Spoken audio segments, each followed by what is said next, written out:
Olá, tudo bem? Meu nome é Michel Zanchetti, sou psicólogo do Curatel, Centro Médico Contemporâneo de Saúde e Bem-Estar. Viemos aqui hoje fazer essa live para poder conversar um pouquinho com as pessoas, com os nossos seguidores, com aqueles amigos também dos nossos seguidores, para poder então falar sobre a questão do equilíbrio emocional e físico nesse período de pandemia.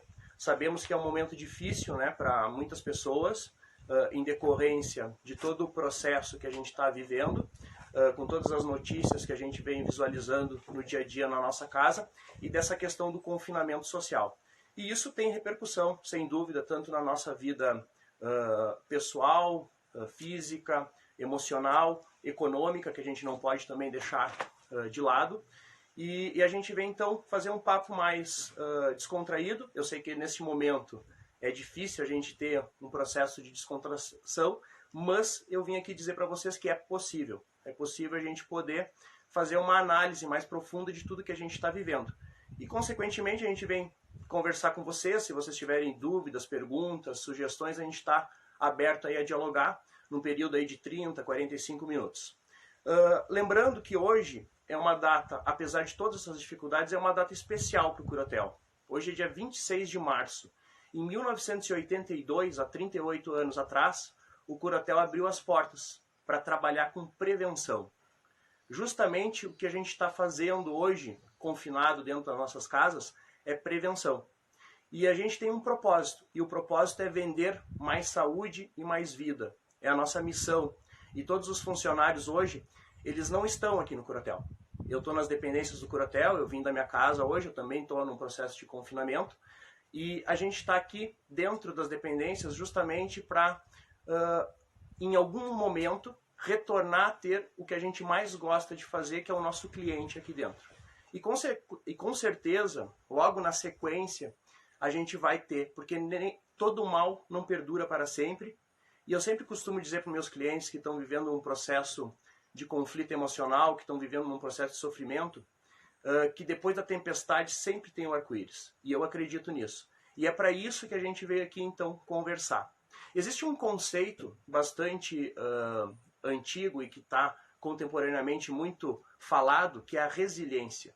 Né? Eu lembro que lá em 2004, quando eu me formei, eu fiz meu trabalho de conclusão, ele justamente abordava sobre um conceito semelhante à resiliência, que é a autoeficácia. E os dois têm muita coisa a ver, que é a capacidade que nós temos de ultrapassar obstáculos, que é a capacidade que nós temos de que nas adversidades nós criarmos situações criativas e poder vivenciar todo esse processo. E é isso que a gente está fazendo hoje dentro da nossa sociedade. Estamos todos confinados com os nossos familiares. Tem aquelas pessoas que não têm possibilidade de ter o contato com seu familiar, que moram sozinhas e que nesse momento estão em casas sozinhas. Mas esse é um momento de reflexão. Confesso para vocês que no primeiro impacto, quando a gente recebe a notícia que o nosso trabalho vai parar, que a gente não pode ter o direito de ir e vir, que a gente talvez não tenha o ganho econômico naquele momento, o nosso pensamento e a nossa forma de ver as coisas muitas vezes é da catástrofe. Mas nesse momento, depois de passar o primeiro impacto, a gente tem que começar a observar o porquê de tudo isso. Por que será que é uma crise mundial?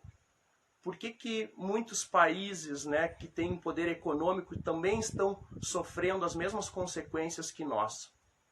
Talvez porque uma das coisas que me vem em mente é que nossa sociedade está muito ansiogênica. Nós estamos com uma capacidade de empatia muito diminuída. E talvez seja esse o momento para a gente refletir, que a gente passa o dia correndo.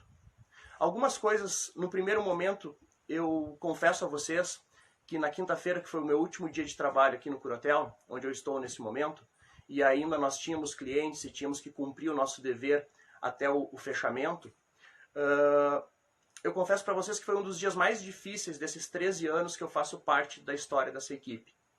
Justamente porque já tínhamos uma equipe diminuída, onde já tínhamos clientes preocupados, né, no processo de ir embora e todos os efeitos, e nós conseguimos então, junto com toda a equipe técnica, com toda a parte diretiva, fazer esse transporte dos clientes, fazer essa comunicação para a sociedade que naquele momento o melhor a fazer para o Curatel era fechar. Eu confesso que enquanto tomava café da manhã e observava algumas notícias, e tinha uma notícia sobre uma filha que estava na Austrália e tinha ficado retida em Buenos Aires, né? E o pai estava em Porto Alegre, desesperado. E eu, como pai, obviamente, comecei a chorar copiosamente, porque me coloquei no lugar daquele pai. Isso é ter empatia. É poder se colocar no lugar do outro e ver que o outro tem um sofrimento. Claro que como psicólogo dentro do consultório, eu tenho essa capacidade empática por ter estudado esses anos todos e poder então me isentar da emoção ali momentaneamente para poder auxiliar aquela pessoa. Mas naquele momento na minha casa eu não estou aqui hoje nem falando como psicólogo, mas como ser humano. E aí eu pensei em todo o processo que aquilo iria fazer para a minha vida, né? A questão econômica, a questão da minha filha, a questão da minha esposa, de como a gente poderia estar em casa ali naquele momento, a gente não poderia sair, a questão dos meus pais que estão lá em Porto Alegre, a questão de todos os familiares e amigos que a gente não tinha contato. E todas as situações que a gente vai tendo que dar conta ali naquele processo. Mas passado hoje, exatamente uma semana de tudo que a gente viveu, eu comecei a perceber coisas na minha casa e a estabelecer um processo de maior criatividade. Eu consigo, claro, para algumas situações, desenvolver o meu trabalho dentro de casa, via online, como a gente está fazendo aqui, e alguns processos de trabalho eu consegui, bem menores do que eu faço ao longo da minha vida. E aí eu comecei a perceber dentro da minha casa o que tinha de bom em todo esse processo. A primeira coisa que eu cheguei à constatação, que mesmo não tendo questão econômica nesse momento e com preocupação com as contas, enquanto eu trabalho eu me preocupo muito mais com as minhas contas. Porque nesse momento eu sei que tem pessoas que têm maior dificuldade que as minhas, talvez. Eu não pensei essa semana nas contas porque não era a minha prioridade naquele momento. A prioridade era o bem-estar da minha família, o bem-estar da minha filha, o como ia conduzir o processo escolar, talvez estar mais próximo dela para poder, né, auxiliar, fazer contato com os professores, pegar o material, todo o processo que engloba as atividades dela, e ela com 10 anos, né, eu que tenho que gerenciar, e minha esposa também me auxilia, e todo o processo. Também consegui observar que o dia ele amanhece, e nós, de uma forma privilegiada, estamos com uma semana de sol muito bonita, e eu consegui observar também que o céu está totalmente azul, o momento que anoitece, que baixa o sol, e comecei a perceber que muitos desses dias eu estava dentro de uma sala, atendendo, desenvolvendo minha atividade, que é o que eu gosto de fazer, mas não conseguia ter essa percepção. Também observei que uma planta na minha sacada, à noite o botão da flor adormece. E pela manhã ele abre. Eu consegui, depois de um ano morando nesse local onde eu moro, perceber a posição solar do apartamento. Coisas que eu não tinha percepção. Muitas vezes a gente está almoçando com o celular na mão, a gente nem percebe o que está comendo. Muitas vezes a gente passa o dia na correria e não sabe o que o nosso filho está fazendo, ou a nossa esposa, ou o nosso familiar. Muitas vezes a gente deixa de fazer uma ligação e de dizer o quanto a gente gosta daquela pessoa, porque a gente está na correria do dia a dia e questionando o porquê que estou fazendo isso ou porquê que não estou. E essas coisas simples a gente não percebe. Talvez esse seja o maior ensinamento que o coronavírus está trazendo para o mundo. Que nós temos que voltar a parar, pensar, refletir e depois decidir. Entre o pensamento e a ação existe um espaço chamado escolha. E essa escolha ela pode vir pautada de criatividade, desde que eu não age por impulsão. A capacidade de ter resiliência é a capacidade de a gente ter um propósito na vida. Será que esse não é o momento de tu refletir e pensar qual é o teu propósito na tua vida? O que tu quer para ela? Muitas vezes a gente se enreda num processo de vida econômico, profissional, e não nos damos conta do que a gente quer. Por quê? Porque a gente age no piloto automático. Muitas vezes a gente come e à noite não sabe o que comeu, porque a gente age no piloto automático. Muitas vezes a gente faz atividade física e não tem consciência corporal do que fez, porque a gente age no automático. Muitas vezes a gente gasta um valor econômico que a gente não podia, porque a gente age no automático e na impulsividade. Então esse é o momento de a gente refletir, porque a gente nunca vai estar preparado para um processo como a gente está vivendo, mas a gente pode estar mais organizado. A Organização Mundial de Saúde estima que de 2020, o ano o qual a gente está, a 2025, as duas doenças de maior prevalência no mundo serão câncer e depressão. E aí a gente se questiona o porquê, porque muitas dessas doenças, a gente conversa na nossa equipe aqui, e hoje também fica a lembrança que eu só estou representando a nossa equipe, mas a gente é formado por médicos, nutricionistas, educadores físicos, fisioterapeutas, e a gente se reúne, enfermeiros, técnicos de enfermagem, toda a equipe que faz parte do CUR, e a gente se reúne para discutir os casos e ver qual o melhor tratamento, o que cada área pode dar de melhor para aquele cliente para fazer a diferença na vida dele. E aí, muitas vezes, a gente percebe que são coisas simples. Que é tomar água, que é parar de fumar, que é diminuir o sal na comida, que é comer mais frutas e verduras, que é fazer atividade física. A sociedade se afastou do simples. A sociedade se afastou da água, a sociedade se afastou das frutas e das raízes, a sociedade se afastou do tempo, a sociedade se afastou da capacidade de se relacionar pessoalmente e de criar empatia, e a sociedade se afastou do movimento. Foi para o sedentarismo, foi para bebidas coloridas, foi para comida em caixa, lata e plástico, foi para as relações virtuais e foi para achar que o tempo, as 24 horas do dia, elas não são suficientes. As 24 horas do dia elas serão iguais. Lá em 1800, em 2020 e em 2050. O que modificou é a relação que as pessoas têm estabelecido com o tempo. Quando a minha cabeça e o ansioso, e é uma característica da ansiedade, ela está sempre no futuro, né? Eu estou aqui conversando com vocês e estou pensando o que eu vou fazer ao meio-dia. E ao meio-dia o que eu vou fazer a 1h. E da tarde eu estou pensando como é bom que se chegasse às 18 horas para acabar o dia. E quando eu estou dividindo o meu foco atencional, eu não tenho a percepção, eu não tenho foco e eu não tenho a retenção. Muitas pessoas vêm com queixa de memória, por exemplo, no meu consultório, e o problema não está na memória, mas está no foco atencional, na capacidade que a pessoa tem de focar naquilo que ela elenca como importante naquele momento. Lembrando que a atenção, a linha é muito tênue. Nesse momento aqui tem diversos fatores ao meu redor, né? Barulho da natureza, a piscina que está à minha frente, o meu pensamento interno, e essas coisas fazem com que eu diminua meu foco atencional. E eu tenho que estar focado, aqui no caso, no celular, na câmera, para estar conversando com vocês. E a porta de entrada das informações para a nossa memória é o foco atencional.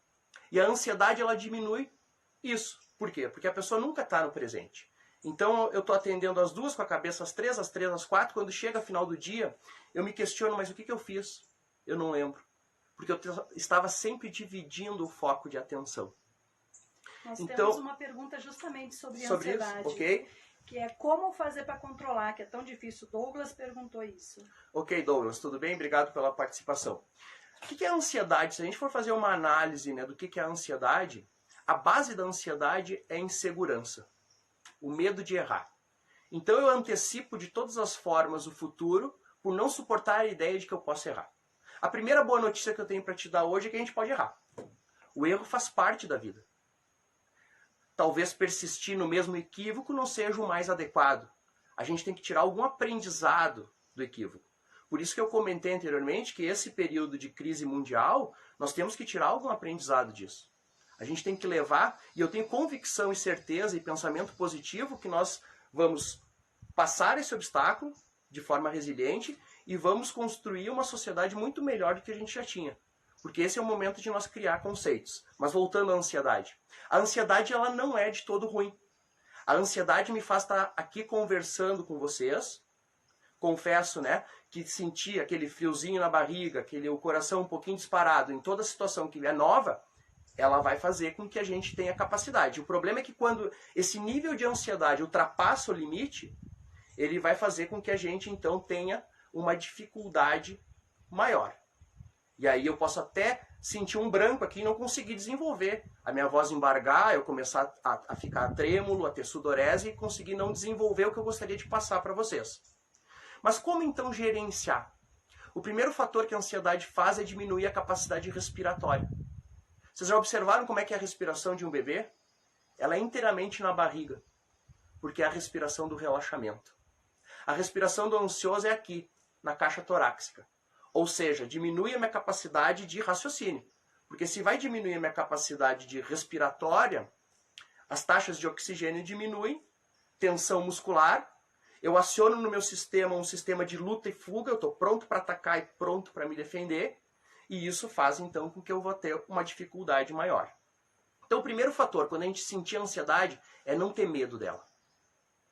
Eu vim aqui para te dizer que a gente pode ter angústia, a gente pode ter crise de choro, a gente pode ter tristeza, a gente pode ter um sentimento de raiva, a gente pode ter alegria, euforia, paz, tranquilidade. Todos os sentimentos que a gente vai utilizar. O primeiro fator quando tu está ansioso é tu sentar, parar e relaxar. A respiração diafragmática é um exercício muito feito nas meditações, na yoga. É uma maneira de a gente fazer com que as taxas de oxigênio elas comecem a ficarem de novo equilibradas. Quando a taxa de oxigênio equilibra, quando o nosso corpo está respirando de uma forma adequada, a gente faz com que o cérebro crie um processo de raciocínio mais adequado. A ansiedade ela tem causa. Ela vem precedida de uma ideia, de um pensamento. Esse pensamento ele pode ser negativo e criar uma ansiedade, um medo. Ele pode ser um pensamento também de muita euforia e passar o limite. Então, o primeiro fator que a gente deve analisar é o que está gerando ansiedade. Mas para isso, lembra que eu tenho que gerenciar minha respiração. Equilibrar, distensionar o corpo. O que geralmente as pessoas fazem? Elas comem, bebem e fumam a ansiedade. E isso é como se eu quisesse apagar fogo colocando querosene. Eu gero uma implosão. Ah, mas gera um alívio, porque gera uma saciedade e um prazer. Mas tu não gerenciou a tua ansiedade. O primeiro fator quando tu está ansioso, te afastar da comida. Te afastar desses subterfúgios orais que vão fazer com que tu potencialize a ansiedade e não resolva. Então, o primeiro fator é tu respirar e fazer uma análise. Muitas vezes a nossa ansiedade é em decorrência de um medo que não é real. Porque a tendência do ser humano é achar que a gente tem controle sobre as coisas. Esse é um outro equívoco. Nós não temos controle sobre absolutamente nada. Nós podemos ter organização, nós podemos ter uma previsão, mas controlar absolutamente o tempo que eu vou ter para atender um cliente, eu determino um tempo, mas muitas vezes ultrapassa. Ou muitas vezes é menor o tempo que eu necessito. Por exemplo, eu posso estar ansioso para andar de avião. Né? Esse é um medo recorrente em todos nós, inclusive meu. Por quê? Porque a gente está na mão de outra pessoa, a gente não tem o controle nenhum sobre aquela situação. Só que quando eu enfrento o medo e ando de avião, eu crio um outro processo mental de que é possível e de que eu não sofri nenhum equívoco. Eu não sofri nenhum acidente com aquilo. Muitas vezes a gente está lá com medo, a gente está lá na sala de embarque, daí a gente olha para o lado e acha que as pessoas estão com cara de pavor, aí a gente entra no avião e percebe que talvez aquela pessoa está mais nervosa, o avião sobe, sofre uma turbulência, eu acho que vai cair, chega lá no destino e não cai. Mas o meu corpo interpretou e sofreu o impacto da queda. Ele chega no destino com todo o estado de alarme que o meu cérebro produziu. O corpo ele só executa aquilo que o cérebro emitiu de sinal ou de pensamento. E nós temos diversos pensamentos ao longo do nosso dia. Muitos deles não se concretizam. E muitas pessoas têm medo do pensamento, que também gera ansiedade. Mas por que eu pensei isso? E gera culpa, e gera um processo de eu verbalizar para alguém, e aquilo gera mais, né? A pessoa que tem uma característica mais obsessiva, e isso vai gerando cada vez mais prejuízo. Então, é importante que a gente veja, esse medo é real ou não? E enfrentar. Talvez hoje muitos profissionais da área da saúde estejam com medo. E é natural, não tem nada de errado. Por quê? Porque eles estão na linha de frente do combate e estão fazendo aquilo que a profissão deles exige. Mas não é nenhum mal pensar que gostaria de estar com a família. Que não gostaria de estar vivendo esse momento. Não há um mal também a gente pensar que não gostaria de estar isolado das pessoas que a gente gosta, dos nossos amigos, do esporte que a gente faz aos finais de semana, enfim. A grande questão é saber que neste momento não é possível, mas que em algum momento ali na frente vai ser. Né? Inclusive as informações que a gente hoje tem é de logo na frente, né, com um controle maior dessa pandemia, que algumas pessoas já sejam liberadas, né, principalmente os jovens, principalmente aquelas pessoas que têm uma saúde mais adequada. Mas não é o momento. Né? Porque nós temos que cuidar dessa população que está acima dos 60 anos e que já tem alguma debilidade de saúde, e é importante que essas pessoas estejam reclusas. Porque a gente ouve, né, uma análise das pessoas que tem coerência e que tem conhecimento técnico. O único profissional que hoje tem conhecimento técnico para dizer o que nós devemos ou não devemos fazer é o infectologista. É o médico que estudou isso. Se tu tá com uma dor de dente, tu não vai no cardiologista, tu vai no dentista. Se tu quer arrumar o teu jardim, tu vai buscar o jardineiro. Se a gente quer ter conhecimento sobre o que esse vírus está trazendo de impacto na nossa sociedade, nós não temos que ouvir A, B ou C. Nós temos que ouvir o médico. O profissional da área da saúde que estudou isso e que vai nos dar diretrizes para nós seguirmos. E, consequentemente, então vai diminuir o nosso processo de medo. Então a ansiedade ela não é de todo ruim. Nós temos que aprender a enfrentar, a não ter medo dela. A fazer com que a gente consiga compreender o que está gerando a ansiedade. Mas para isso a gente tem que estar equilibrado fisicamente, né, com o processo respiratório e com tudo aquilo que a gente abordou com vocês. A Marcinha tem duas perguntas, dois questionamentos em relação ao medo. Ela pergunta, Marcinha, a gente é obrigado a sempre enfrentar o medo? E a outra, não seria melhor respeitar os nossos medos e entender o que eles querem dizer? Olá, Marcinha, tudo bem? Nossa cliente aqui, né? Bastante conhecida. Sim, nem todo medo a gente deve enfrentar, né? Se é um medo real, né? Se eu vou me colocar numa situação de risco, não devo enfrentar. Por exemplo, eu confesso a vocês que eu não gosto de nada que tenha adrenalina. Então eu não vou andar de montanha-russa, nem pular de bungee jump, porque não é uma coisa que eu gosto. Não é uma coisa que eu devo enfrentar só por enfrentar, porque não é algo que vai me fazer bem. A gente tem que saber o nosso limite, sim. A gente não deve ter medo pelo medo. A gente deve respeitar os nossos medos. Mas tem muitos medos que a gente tem que enfrentar para dar certo, né? Porque são, às vezes, fobias específicas que não condizem com a realidade. Por exemplo, se eu tivesse medo de andar de elevador. Tem muitas pessoas que têm essa fobia. O primeiro fator é entender o porquê que eu tenho medo. O segundo fator é entender os dados estatísticos de qual risco que eu tenho de andar de elevador. E o terceiro, talvez seja entrar no elevador com essa pessoa e enfrentar. O medo de avião. Quais são os dados estatísticos que tem a questão da aviação? Qual é o grau de segurança? Quantas pessoas por dia andam de avião? Esse medo eu tenho que enfrentar. Agora, se eu tenho medo de sair na rua, numa grande metrópole, à meia-noite, esse é um medo real. Né? A gente vê questões de violência social. Se eu tenho medo de passar por um bairro de vulnerabilidade social em determinado horário que não é indicado pelas autoridades, eu devo respeitar. Então sim, a gente tem que respeitar os nossos medos, mas tem alguns medos que a gente tem que trabalhar para enfrentar. Muitas vezes a gente não consegue sozinho. E aí existe o apoio do psicólogo, do psiquiatra, dos profissionais de área de saúde que têm conhecimento técnico para poder, num processo terapêutico e psicoterápico, entender o processo desses medos e poder, então, vencer e superar. Vencer obstáculos nos dá autoestima, nos dá capacidade de resiliência, que é o que a gente está conversando hoje aqui. Então, isso também é importante e agradeço a pergunta. Tem uma outra questão aqui, não chega a ser uma pergunta, mas a Evelise está falando que aqueles medos, né, que limitam o nosso dia a dia, como lidar, né? Com certeza, é aquilo que eu falava, né? Tem alguns medos que a gente tem que enfrentar e que vão limitar nossa capacidade de ação, né?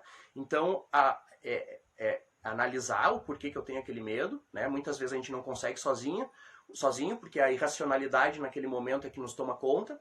E cada vez que o meu pensamento negativo sobre aquilo, mais eu crio situações negativas, e aí o pensamento vai retroalimentando. E aí o processo terapêutico é esse enfrentamento e fazer então que a pessoa tenha uma capacidade maior de enfrentamento, para ao passo que ela enfrenta, ela acaba com a sua limitação.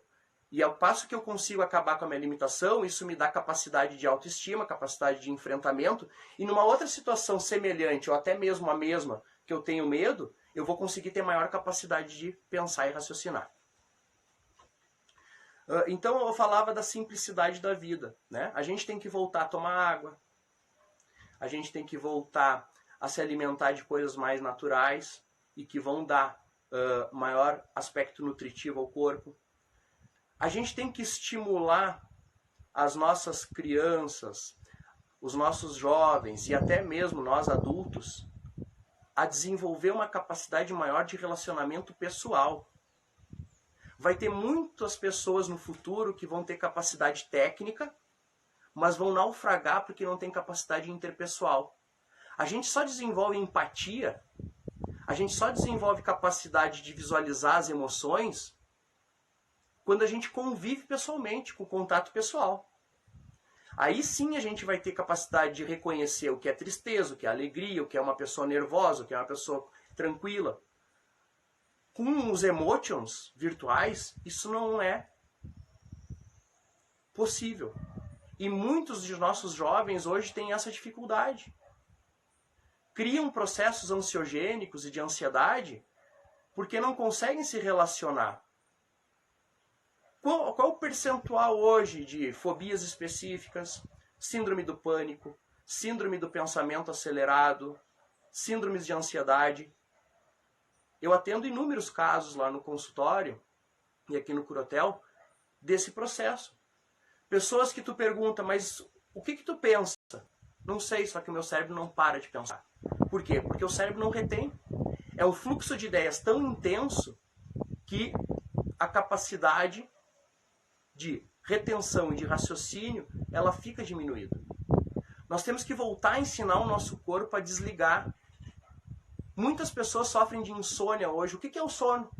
O sono é estar desprovido de qualquer proteção. Todo pensamento, todo comportamento que tu emite para o corpo, uma capacidade que ele tem que estar em alerta, vai contrário à ideia de dormir. E o que é relaxar? É estado de consciência sem alteração e tu voltado para ti. Yoga, meditação, massagem, banheira, sauna. É a gente poder ter um momento no nosso dia de estar recluso com a gente mesmo. Isso não é fácil. É uma tarefa que necessita repetição. E ao passo que eu repito e que eu ensino o corpo a desligar, vai melhorar minha capacidade de reflexão, de pensamento e assim por diante. Então é muito importante que a gente possa estimular novamente o contato pessoal. Ah, mas Michel, nós estamos numa pandemia. Sim, hoje não é possível. Nós estamos falando para o futuro. E eu como otimista e nós como uma instituição de saúde, nós queremos, na sequência, voltar a ter as portas abertas. Mas nesse momento, lembrando que não é possível. Nós temos que ficar isolados socialmente. Mas estar isolado socialmente hoje faz com que tu entenda o quão é importante te relacionar. A gente só dá valor para as coisas muitas vezes quando a gente perde.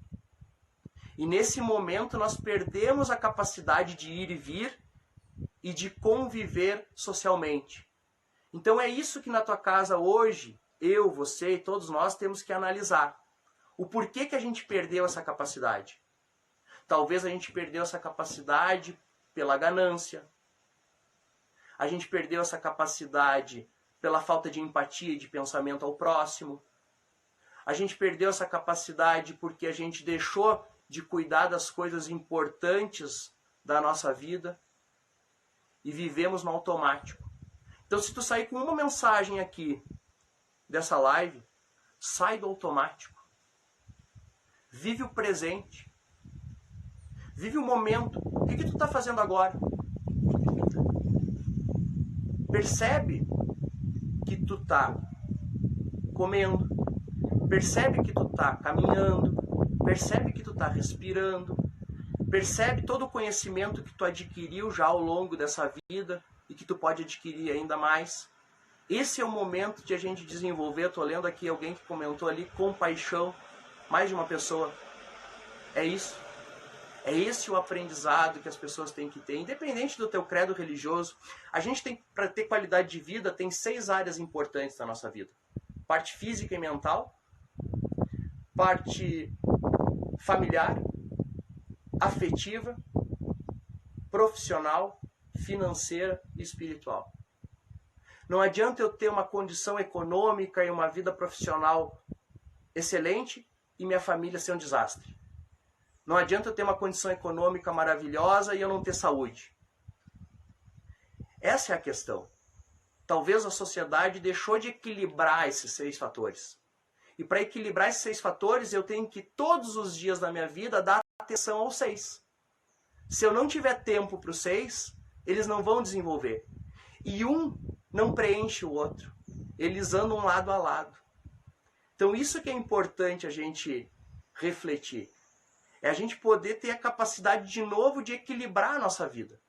De a gente ter momento para trabalhar, de a gente ter momento para estar com a família, de a gente ter momento para se alimentar, de a gente ter momento para poder estar com os amigos, de a gente poder ter momento para ter uma atividade física. Tudo isso que a gente está vivendo é a falência de uma palavrinha, a família. Que modelo familiar nós temos hoje na sociedade? Que maneiras a gente respeita e aceita esses modelos familiares? Que preconceitos todos nós temos aqui? Porque é muito hipocrisia em alguns momentos da nossa vida nós dizermos que aceitamos tudo. Quando na verdade a gente aceita muitas vezes o que está lá no terreno do vizinho. Quando bate no nosso, muitas vezes a gente tem um preconceito. E talvez esse momento de reclusão é o momento de nós nos desprovermos de preconceitos. Não só lá para o vizinho e para o outro que não está no nosso alcance e não está no nosso dia a dia. Mas o respeito que nós temos que ter a capacidade de escolha de cada um.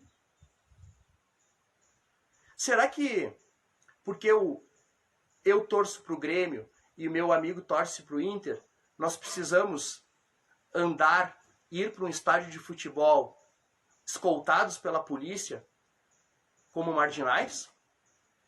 Ou será que eu poderia ir com o meu amigo e lá no portão de entrada do estádio, independente de qual estádio, a gente poderia nos separarmos e cada um torcer para o seu time, mas sem essa opressão de estarmos separados? Talvez isso a pandemia tenha mostrado para nós. Que tem que ter jogos de uma única torcida. De um local que teria que ser entretenimento para a população num dia de lazer. Visualizar o seu time, aquilo que gosta. Isso a gente pode trazer exemplos para outros esportes, para outras situações de vida. Será que eu não posso respeitar a opinião política de uma pessoa? Será que eu tenho que expor e achar que o outro está errado e só a minha opinião está correta? É isso que a pandemia está querendo mostrar para a gente. Que a gente tem capacidade sim de ter opiniões diversas e a gente tem capacidade sim de se relacionar, mesmo que as escolhas sejam diferentes. Mesmo que as opiniões sejam diferentes. É esse amor próprio, esse não julgamento, como eu estou lendo aqui, que a gente tem que novamente desenvolver.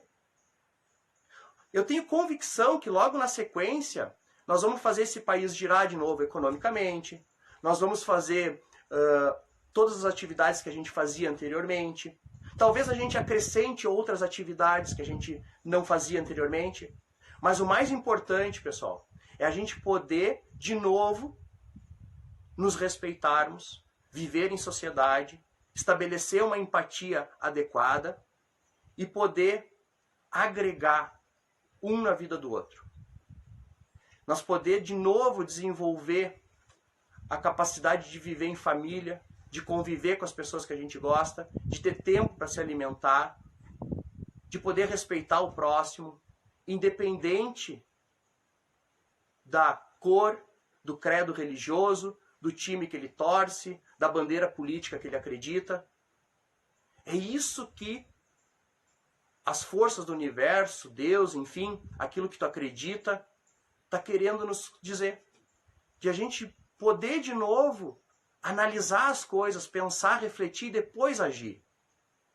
Esse é o grande convite que eu vim fazer aqui para vocês. E lembra de uma coisa, a vida ela é feita de perdas. Para a gente avançar a próxima etapa, tem que ter uma perda. Eu gostaria de questionar uma coisa a ti. Quantas situações ruins tu já viveu na tua vida? Quantas situações de obstáculos surgiram na tua vida e que às vezes a gente nem espera? Eu teria inúmeras para falar para vocês nesses meus 41 anos e tenho com certeza a convicção que ao longo da vida eu vou ter outras e outras. Mas eu queria dizer para ti que eu sobrevivi. E eu vou dizer para ti que o último obstáculo que eu consegui vencer e hoje reconstruir dentro do meu contexto de vida me tornou um homem muito melhor. Me deu uma capacidade muito melhor de encarar as coisas e me deu uma confiança interna de que eu sou capaz, de que eu tenho condição. E nada para mim é limite se eu acreditar. E é isso que tu tem que colocar em mente hoje nesse período de dificuldade. Que tu é capaz, que tu vai sair desse processo ileso, que vai ter perda sim, que quando a gente vai tomar uma injeção, a gente sente dor sim, mas a gente sabe que aquela injeção vai nos curar. Então não adianta dizer que não vai sentir dor, pensar positivo, porque vai. Mas aquilo vai fazer com que eu tenha uma melhora de vida para desenvolver as minhas atividades. Então aquela dor vai se transformar no arco-íris ali na frente da tempestade. E essa tempestade ela vai passar. Então aproveita esse momento na tua casa para poder refletir, pensar positivo. Não fica o tempo inteiro assistindo o noticiário e massificando essa notícia. Assiste uma vez e depois vai olhar aquela série que tu não conseguiu olhar ainda. Vai ler aquele livro que tu não tinha tempo. Vai aprender a brincar com o teu filho. Ontem à noite, eu, a minha esposa e minha filha, nós jogamos 3 jogos. E demos várias risadas. E aí uma coisa que eu pensei. Quantas vezes de noite eu cansado, fui assistir alguma coisa na TV que não tinha nada a ver comigo. Ou fui dormir, ou cheguei em casa chateado com alguma situação e deixei de brincar com a minha filha, com a minha esposa, ou de ter momentos descontraídos com ele que poderia melhorar. Esse é o ensinamento que aquele momento me passou. Então, a cada atitude que tu tiver dentro da tua casa, dentro do teu lar recluso, tenta tirar a mensagem que aquilo está passando para ti. Pois é isso que vai construir a tua resiliência, isso que vai construir a tua capacidade interna de vencer obstáculos, isso que vai fazer com que, ali na frente, quando tiver a liberdade de poder ir e vir, poder ser um ser humano melhor e a gente poder construir conceitos de família mais adequados, menos preconceito e mais capacidade de cuidar do maior patrimônio que tu tens. O maior patrimônio que tu tem não é o teu carro, não é a conta que tu paga, não é o status social que tu tem na tua empresa, não é a empresa que tu tens. O maior patrimônio que tu tens é a tua saúde. E o maior patrimônio que tu tens só pode ser cuidado por ti mesmo. Então a gente tem que novamente voltar-se para si. Quanto de atividade física tu tem feito na tua vida? Muitos clientes dizem assim, mas eu não tenho tempo. Tu sabe quantas horas tem uma semana? 168 horas. A Organização Mundial de Saúde, ela coloca que nós deveríamos fazer pelo menos 3 horas de atividade física por semana. Isso dá 1,78% do teu tempo. Eu vou repetir. 1,78% do teu tempo. Sobra 165 horas da tua semana. Vai ter mais de 50 benefícios. Vai liberar endorfina, vai liberar dopamina, vai dar sensação de bem-estar, vai diminuir a ansiedade, foi o que mandou as perguntas hoje aqui. vai diminuir sintomas depressivos, vai aumentar a circulação sanguínea, oxigenação cerebral, vai aumentar retenção e atenção, vai prevenir Alzheimer, vai fazer com que tu tenha mais disposição física, vai fazer com que tu tenha menos dor, vai fazer com que tu tenha mais capacidade de escolha, de pensamento, vai fazer com que tu durma melhor. Tem mais de 50 benefícios. Só que muitas pessoas escolhem ser sócias do plano de saúde e da farmácia. Porque tem muitas doenças que poderiam ser evitadas com a atividade física que as pessoas não fazem por não ter tempo. E aí vão pagar o preço ali na frente. Então, se tu não quer ser sócio da farmácia e do hospital, e agora nós estamos todos reclusos porque o sistema de saúde mundial não dá conta desse processo, é fazer com que tu faça atividade física se tu não o faz. O segundo fator é se alimentar melhor. É fazer com que o corpo nutricionalmente tenha equilíbrio para te poder ter capacidade. Se eu saio do almoço cansado, alguma coisa está errada.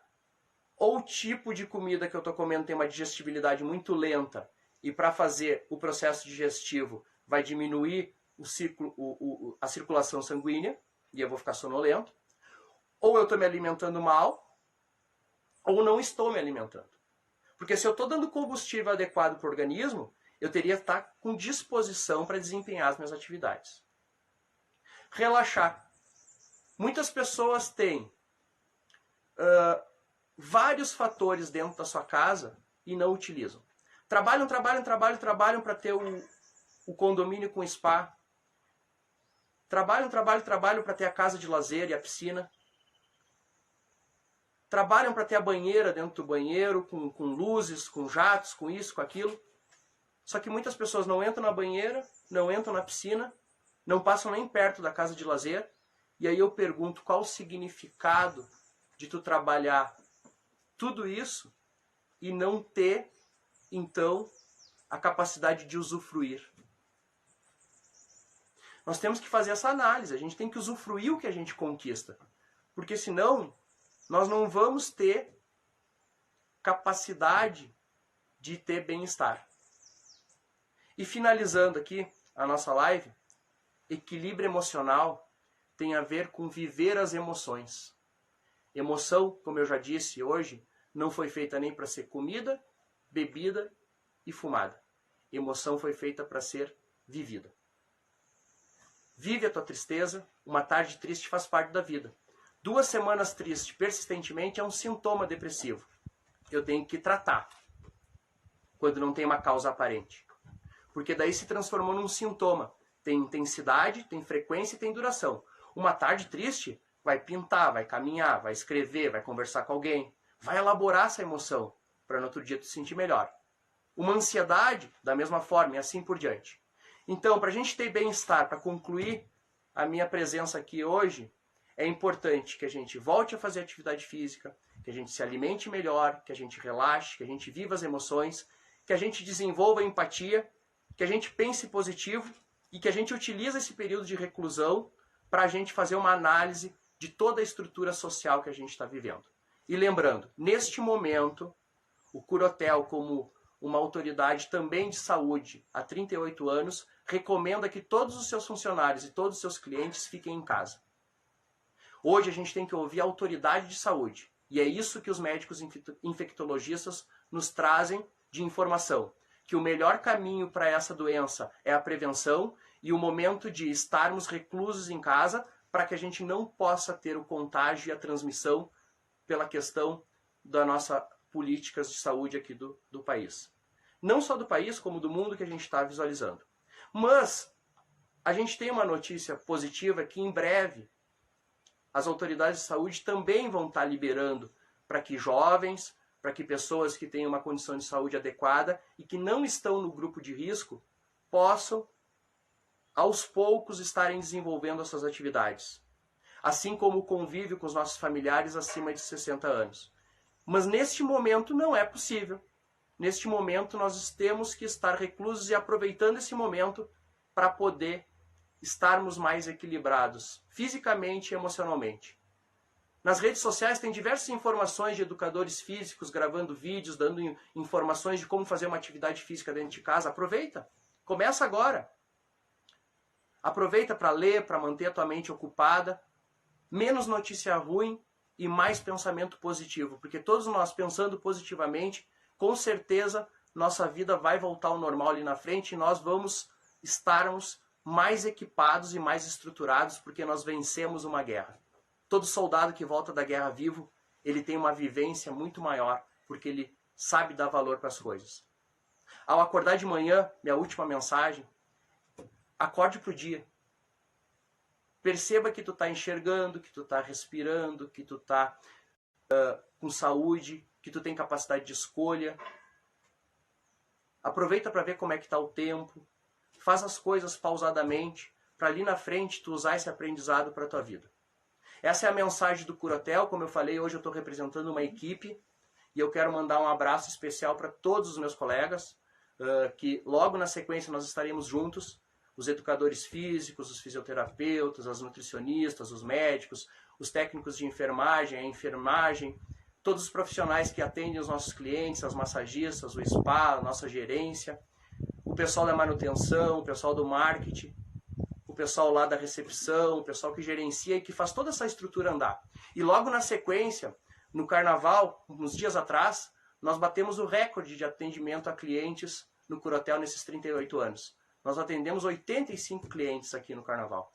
E logo na sequência a gente quer de novo ver toda essa estrutura com clientes. Porque o motivo do Curatel não é estar vazio. O motivo do Curatel é trabalhar com prevenção, por isso estamos vazios neste momento. Mas o motivo do Curatel é estarmos com todos os nossos clientes. Boa, os garçons também, o pessoal da cozinha, da comida, Marcinha, bem lembrado. Se eu esqueci de algum, é só por esquecimento mesmo, perdoe esse que está falando. E em especial a todas as famílias que estão nos ouvindo, a todas as pessoas que estão nos acompanhando. Um excelente dia para vocês. Fiquem com Deus e com todas as crenças que vocês têm e que logo na sequência nós vamos estar vencendo essa etapa mais fortalecidos. Um beijo no coração de cada um. Um grande abraço, Michel Zanquete, psicólogo do Curatel. Fiquem com Deus.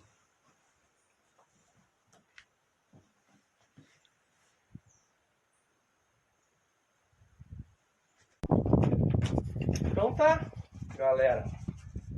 Essa é a mensagem.